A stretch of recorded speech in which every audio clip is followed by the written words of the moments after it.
Like et abonne-toi à notre chaîne YouTube, où cette araignée grimpera sur ta tête pendant ton sommeil. Nous aimons tous aller au cinéma et regarder des films d'horreur. Plus c'est glorieux, mieux c'est. Mais pour certaines personnes, très malheureuses, leur mort a vraiment ressemblé à la plus sanglante et la plus horrible expérience qu'un être humain puisse jamais traverser. Ils sont les victimes des tueurs les plus impitoyables de tous les temps. D'un horrible terroriste national à l'un des plus prolifiques de l'histoire, voici les 10 détenus les plus dangereux du monde. Numéro 1. Fabian Kramer. À 19 ans, Fabian Kramer a été reconnu coupable du meurtre de sa logeuse de 82 ans. C'est le détenu le plus dangereux de l'histoire, portant le masque du film Saw.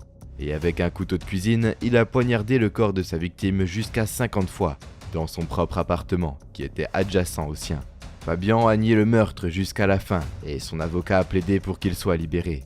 Il était même celui qui a appelé les flics en disant qu'il avait trouvé le corps et leur demandant de venir rapidement. Quelqu'un se vidait de son sang quand les flics sont arrivés, et l'ont trouvé à côté de sa victime, trempé dans son sang, agissant comme s'il essayait de lui sauver la vie. Quand la police l'a interrogé, il a répondu « Je suis ambulancier, j'essaye de faire de mon mieux pour la sauver ». La médecine légale a prouvé sa culpabilité, après avoir découvert l'arme du crime dans son appartement, et le masque de scie qu'ils ont ensuite placé au tribunal sur un mannequin. Les deux avec le sang de sa victime. Les juges ont finalement apporté une solution à l'affaire en condamnant Fabian Kramer à une peine de 10 ans sans possibilité de rémission, dans une unité psychiatrique sécurisée. Si à la fin de sa peine il est toujours considéré comme un danger pour la société et un individu instable, il sera laissé à l'intérieur. Numéro 2. John Wayne Gacy. Le 17 mars 1942, Chicago, Illinois.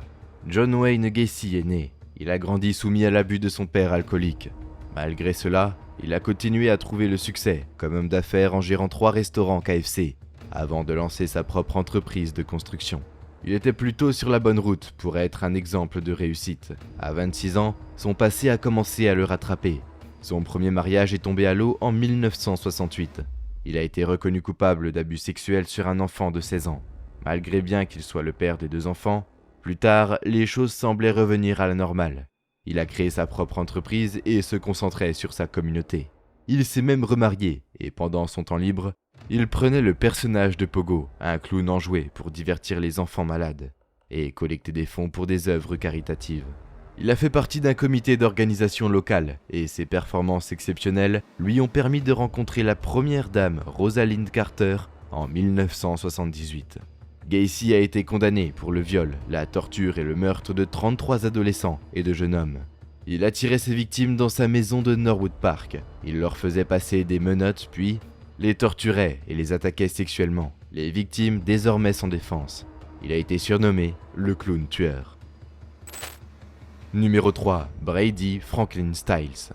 Né le 26 juin 1937 dans une famille avec une longue histoire de malformations génétiques, connue sous le nom d'extradactylie, une condition dans laquelle les doigts ou les orteils sont fusionnés pour former des extrémités en forme de griffes. Brady Franklin Styles a rejoint à l'âge de 7 ans l'entreprise familiale, le Freakside Show, dans un carnaval itinérant. Il s'est marié 3 fois, a eu 2 femmes et 4 enfants, dont 2 ont hérité de sa maladie. Styles et ses 2 enfants ont tourné ensemble sous le nom de Famille Omar. Mais Styles s'est avéré être un ivrogne très abusif envers sa famille, battant fréquemment ses femmes et ses enfants. Lorsque sa fille aînée Donna est tombée amoureuse et s'est fiancée avec un jeune homme en 1978, Brady n'approuvait pas, alors la nuit précédant le mariage, les garçons Omar ont tué le jeune marié de sang-froid, mettant fin à sa vie. Pendant le procès, il a avoué son crime, mais il a été libéré avec 15 ans de probation, car le système pénitentiaire n'est pas équipé pour faire face à son handicap, et le confiner dans une telle institution serait une punition cruelle. Mais il a continué l'abus en se vantant de rien avoir eu, disant qu'il pouvait le refaire. Finalement, la famille en a eu assez et a payé Chris Wyant, un artiste de cirque, 1500 $ pour mettre 3 balles dans le crâne de Styles. Numéro 4. Andrei Romanovich Chikatilo. La RSS d'Ukraine raconte l'histoire de comment des circonstances peuvent faire ou défaire un homme. Andrei Romanovich Chikatilo est né le 16 octobre 1936 dans le village de Yablokne. À cette époque, l'Ukraine souffrait de la famine provoquée par la guerre de Staline.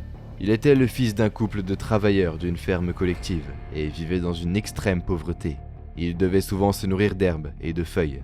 À 4 ans, son frère aîné a été kidnappé et cannibalisé par des voisins affamés. Pendant la Seconde Guerre mondiale, son père a été enrôlé dans l'armée rouge. Il avait été témoin du viol de sa mère par des soldats allemands. Il a commencé sa scolarité en 1944, mais en raison de son physique faible et affamé, il était la cible de brutes. Il a été atteint de myopie impuissante chronique paralysante, de timidité et de dégoût extrême de soi. Tous ces facteurs ont fini par déformer ses pensées. Il était la victime du monde, de la société et de lui-même. Le 14 février 1994, à 57 ans, Chikatilo est mort, exécuté par balle. Il a gagné beaucoup de noms comme le boucher de Rostov, le tueur de la forêt, l'éventreur rouge. Mais qu'avait-il fait? Je vous entends demander simplement. Il a été accusé d'abus sexuels, de meurtres avec circonstances aggravantes et un nombre de meurtres autoproclamés de plus de 56 personnes. Il a été reconnu coupable pour 52 d'entre elles. Numéro 5. Alexander Yuriovitch Pikouchkin. Certains disent que la vie est suspendue à l'oscillation du vent. Le destin d'Alexander Pikouchkin s'articule sur le sort d'une balançoire. Il a été condamné en 2007 à une peine de prison à vie, dont les 15 premières années à passer en isolement, pour avoir commis 60 meurtres et 3 tentatives ratées. Le règne de terreur de Pikouchkin a commencé en juillet 1992 à 18 ans, jusqu'à son arrestation en 2006. Les médias ont spéculé qu'il était motivé par une compétition macabre avec l'éventreur rouge. Mais Alexander dit qu'il avait pour but de tuer 64 personnes, soit le nombre de cases sur un échiquier. Il a admis plus tard qu'il aurait continué s'il n'avait pas été arrêté. Alexander était un petit garçon brillant et sociable jusqu'au jour fatidique où il est tombé en arrière d'une balançoire qui l'a frappé au front en se retournant. L'incident a endommagé son cortex frontal, entraînant une mauvaise régulation et une tendance à l'agressivité. Depuis lors, il est devenu hostile, impulsif et irritable. Il a été transféré dans une école spécialisée. Il a ensuite été pris en charge par son grand-père, qui l'a encouragé à poursuivre des activités intellectuelles en dehors de l'école. Il a fini par démontrer un talent de joueur d'échecs, qui, à son tour, est devenu un canal pour son agressivité. Mais peu après la mort de son grand-père, il est devenu alcoolique et les échecs ne suffisaient plus. Numéro 6. Leonard Lake et Charles Ng. Ce duo est tout à fait incroyable et leur histoire est unique en son genre. Leonard Thomas Lake est né en 1945 à San Francisco, en Californie, tandis que Charles Ng est né en 1960 en tant que citoyen britannique de Hong Kong.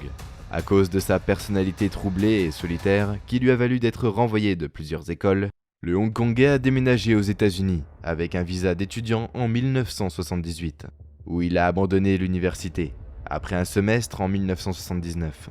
Après avoir été impliqué dans un accident avec des lits de fuite, il s'est enrôlé dans l'armée des corps des marines pour éviter les poursuites. Moins d'1 an plus tard, il est arrêté par la police militaire pour avoir volé des armes automatiques de l'armurerie de la base et risque la cour martiale. Il s'est échappé de la prison en 1980 et est retourné en Californie du Nord où il a rencontré Leonard Lake. Le duo s'est embarqué dans une sinistre aventure où ils ont violé, torturé et assassiné entre 11 à 25 victimes dans une cabane isolée, éloignée à Wilseville en Californie. Leonard a été arrêté en 1985 sur des accusations sans rapport avec l'affaire, ce qui l'a poussé à avaler des pilules de cyanure qu'il avait semées dans ses vêtements et a causé sa mort 4 jours plus tard.